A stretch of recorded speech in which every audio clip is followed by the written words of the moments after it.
കാലാവസ്ഥ അനുകൂലമല്ലെങ്കിലും വയനാട് നൂൽപ്പുഴയിൽ ഒരു കൂട്ടം കർഷകർ പുഞ്ചകൃഷി കൈവിടാൻ ഒരുക്കമല്ല.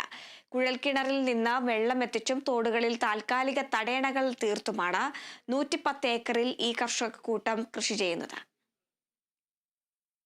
പുത്തൻകുന്ന് മാതമംഗലം പാടശേഖരങ്ങളിലായി 800 ഏക്കർ പാടമാണുള്ളത്.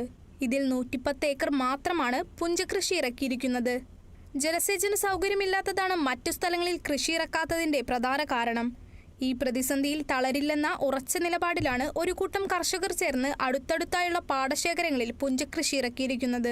പറമ്പുകളിൽ കുഴിച്ച കുഴൽക്കിണറുകളിൽ നിന്ന് 1.5 കിലോമീറ്റർ ദൂരം പൈപ്പിലൂടെയാണ് കൃഷിയിടത്തിൽ വെള്ളം എത്തിക്കുന്നത്. ഇതിനായി 6-7 പേരടങ്ങുന്ന 7 ഗ്രൂപ്പുകൾ രൂപീകരിച്ചിട്ടുണ്ട്. കൂടാതെ സമീപത്തെ തോടുകളിൽ തടയണകൾ തീർത്ത് ഡീസൽ മോട്ടോർ ഉപയോഗിച്ചും വെള്ളം എത്തിക്കുന്നു.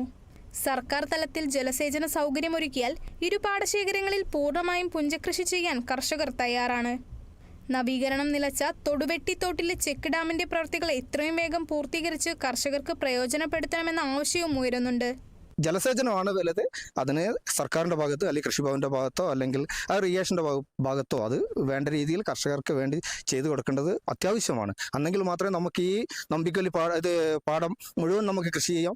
പുത്തൻകുന്ന് പാടശേഖരം എന്നാണ് അറിയപ്പെടുക. നമ്പിക്കൊല്ലി വയൽ പുത്തൻകുന്ന് പാടശേഖരം എന്നാണ് അറിയപ്പെടുക. അതൊരു വലിയൊരു രീതിയിൽ ഒരു 10-600 ഏക്കർ അല്ലെങ്കിൽ 1500 ഏക്കറോളം വയലുണ്ടെങ്കിലും നമുക്കൊരു 500 ഏക്കറോളം വയൽ ഇപ്പോൾ പുഞ്ച ഇവിടെ ചെയ്തുകൊണ്ടിരിക്കുന്നുണ്ട്.